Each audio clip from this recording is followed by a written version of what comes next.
పేరుని నాని ఏదో ఒక సినిమా డైలాగుల గురించి ఏదో మాట్లాడాడట. 11వ తారీఖున ఇది. సినిమా డైలాగుల్ని పోస్టర్లుగా పెట్టినందుకు ఇద్దరిని రిమాండ్కు పంపారు. సినిమా డైలాగులను పోస్టర్లుగా పెట్టినందుకు. అడుగుతా ఉన్నా, నీకు అంత కష్టంగా ఉంటే సెన్సార్ బోర్డులో దానికి ఎందుకు పర్మిషన్ ఇవ్వాలా? డైలాగులు తీసేయండి. ఇంకా బాలకృష్ణ సినిమాలు, ఆ పవన్ కళ్యాణ్ సినిమాలు చూస్తే ఇంకా పెద్ద పెద్ద డైలాగులు కనిపిస్తాయి. నాకు ఇప్పుడే ఇక్కడికి వచ్చి ప్రెస్ మీట్కి ముందు శ్రీహరి నాకు చూపించినట్టు కొన్ని డైలాగులు, ఆ సినిమా డైలాగులు, వాళ్ళ సినిమా డైలాగులు చూస్తే ఇంకా దారుణమైన డైలాగులు. నీకు డైలాగులు నచ్చకపోతే సెన్సార్లు తీసేయండి. సెన్సార్ బోర్డు ఎందుకు పర్మిషన్? సెన్సార్ బోర్డు ఉండేది ఎందుకు?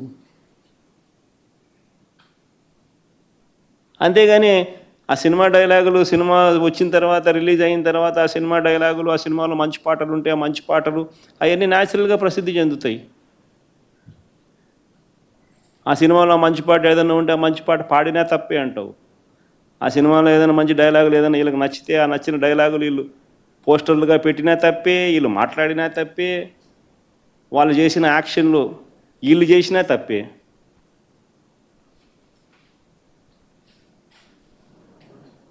వాళ్ళు ఇలా అన్నా తప్పే, వాళ్ళు ఇలా అన్నా తప్పే. ఎందుకు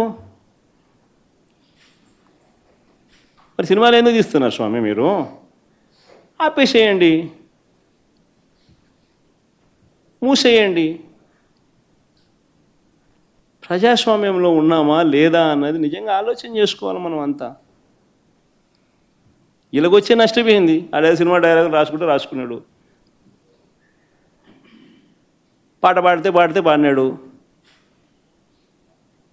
డైలాగులు కొట్టినాడు. ఇలాగొచ్చే నష్టమైంది అంటాను నేను. గుమ్మడికాయలు దొంగంటే భుజాలు తడుముకున్నట్టుగా ప్రతిదీ కూడా వాళ్ళు ఏమన్నా కానీ నిన్నే అన్నట్టుగా నువ్వెందుకు బాధపడతా ఉండవు?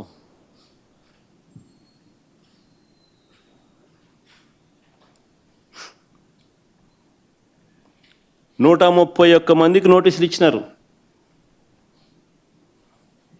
131 మందికి నోటీసులు ఇచ్చినారు. సినిమా డైలాగులను పోస్టర్లుగా పెట్టినందుకు ఇద్దరిని రిమాండ్కు పంపించినారు. 131 మందికి నోటీసులు ఇచ్చినారు. చంద్రబాబు గారి పేరు ఎవరు చెప్తే వారిలో ఒక్కొక్కరిని పిలిపించుకోవడం, రోజంతా కూర్చోబెట్టుకోవడం, వేధించడం. ఛార్జ్షీట్లు గమనిస్తే అండ్ అదర్స్ అని చెప్పి ఖాళీగా వదిలిపెడతారు. అంటే వాళ్ళకి నచ్చినోని ఇన్స్టాల్మెంట్ బేసిస్ కింద ఎప్పుడు కావాలంటే అప్పుడు ఇరికిచ్చేదానికోసం. స్థానిక ఎలక్షన్లు కానీ ఇంకొక ఎలక్షన్లు కానీ వచ్చినప్పుడు వీళ్ళ అదర్స్లు అందరినీ కూడా జాయిన్ చేయించేసేస్తారు. చేయించి వీళ్ళందరినీ ఎలక్షన్ల ముందు ఎత్తడం. ఎందుకు ఇంత కుట్రలు చేస్తూ ఉండరు?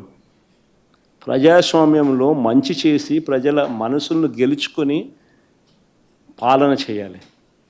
అది సత్తా. అలా చేసి నువ్వు ఇలా అను, అది సత్తా. అంతే తప్ప నువ్వు అన్యాయమైన పాలన చేస్తూ నిన్ను ఎవడైనా ప్రశ్నిస్తే ఆడిట్టన్నాడు, వీళ్ళిట్టన్నారు, వాళ్ళు అట్ట మాట్లాడారు, ఇట్ట మాట్లాడాడు అని చెప్పి తోసేయడం, స్టేషన్లో పెట్టడం. ఏమిటి ఇది?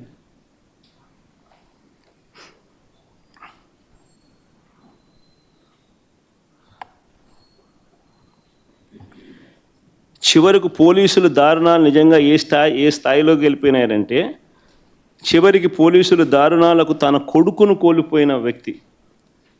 పోలీస్ అట్రాసిటీస్ వల్ల తన కొడుకు చనిపోతే ఆ చనిపోయిన ఆయన మా లీడరు, ఉప సర్పంచ్, వాళ్ళ ఇంటికి నేను పోయినా ఆ పెద్ద ఆయన్ను పరామర్శించేందుకు. ఎంతటి దారుణం అంటే, పోలీస్ అట్రాసిటీస్ వల్ల చనిపోయిన వ్యక్తిని బెట్టింగ్ కేసులో చనిపోయినారని బెట్టింగ్ బ్యాచ్లో పెట్టేసినారు. అంటే ఉప సర్పంచ్ బెట్టింగ్ అంట. ఏమన్నా పద్ధతి దొంగ కేసులు పెట్టడంలో కూడా. నిజంగా చంద్రబాబు నాయుడు ఇంత మానవత్వం మర్చిపోయి, చంద్రబాబు నాయుడు అనే వ్యక్తి తానే మాట్లాడుతూ ఉన్నాడు ఈ మాటలన్నీ కూడా.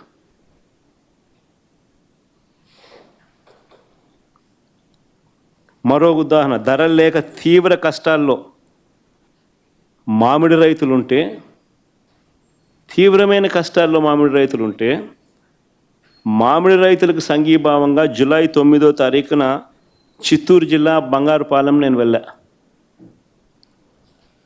ఇదే మామిడి రైతుల పరిస్థితి గత సంవత్సరం వైఎస్ఆర్సీపీ ప్రభుత్వం ఉన్నప్పుడు, గత సంవత్సరం తోతాపురి మామిడి గత సంవత్సరం 25 నుంచి 29 రూపాయలు కేజీ. ఈ సంవత్సరం చంద్రబాబు నాయుడు ముఖ్యమంత్రి అయిన తర్వాత పరిస్థితి ఏమిటి అంటే 2.5-3 రూపాయలకు పడిపోయిన పరిస్థితులు.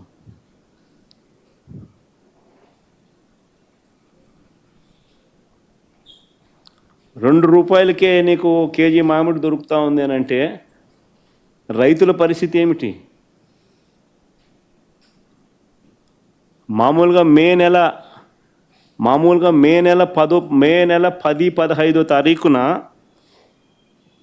తెరవవలసిన ఫ్యాక్టరీలు, ప్రాసెసింగ్ ఫ్యాక్టరీలను జూన్ 2వ వారం 3వ వారం అయినా కూడా తెరవాల. జూన్ 2వ వారం 3వ వారంగా తెలుస్తుంది, ఒక నెల ఆలస్యంగా. ఆ నెల ఆలస్యంగా తెరవడం వల్ల పంట ఒకేసారి మార్కెట్లోకి వచ్చింది. సప్లై ఎక్కువ కావడంతో రేటు పడిపోయింది. రేటు పడిపోవడంతో రైతు నష్టపోయినాడు. ఇది జరిగిన వాస్తవం. తప్పిదం ఎవరిది? మ్యాన్ మేడ్ ఎర్రర్ కాదా ఇది? చంద్రబాబు నాయుడు తనకు సంబంధించిన బెనామీలు, తనకు సంబంధించిన గల్లా ఫుడ్సు, శ్రీని ఫుడ్సు, తనకు సంబంధించిన తన బెనామీలకు, తన వాళ్ళకు సంబంధించిన ఫుడ్ ఫ్యాక్టరీలకు మేలు చేసేందుకు కోసం కాదా చేసింది ఇదంతా? దళారీల వ్యవస్థ మేలు చేసేందుకు కాదా ఇదంతా చేస్తూ ఉన్నది?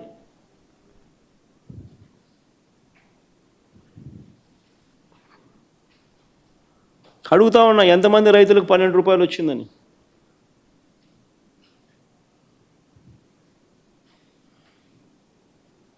అసలు ₹12 అనేది అతి తక్కువ ధర. లాస్ట్ ఇయర్ 25-29 రూపాయలకు అమ్మితే, కర్ణాటకలో ₹16 సెంట్రల్ గవర్నమెంట్ కొనుగోలు చేస్తూ ఉందని చెప్పి అక్కడ కేంద్ర మంత్రి లేఖ రాస్తే సెంట్రల్ గవర్నమెంట్ విల్లింగ్నెస్ తెలిపితే, నువ్వు ఇక్కడ ₹12 అని చెప్పి నువ్వు సిగ్గు లేకుండా చెప్తావు. ఆ 12 అయినా వచ్చిందా ఎంతమందికి వచ్చిందంటే అది లేదు. 2,20,000 ఎకరాలు, 6.5 లక్షల పంట, 6.5 లక్షల టన్నుల పంట, 76,000 కుటుంబాలు.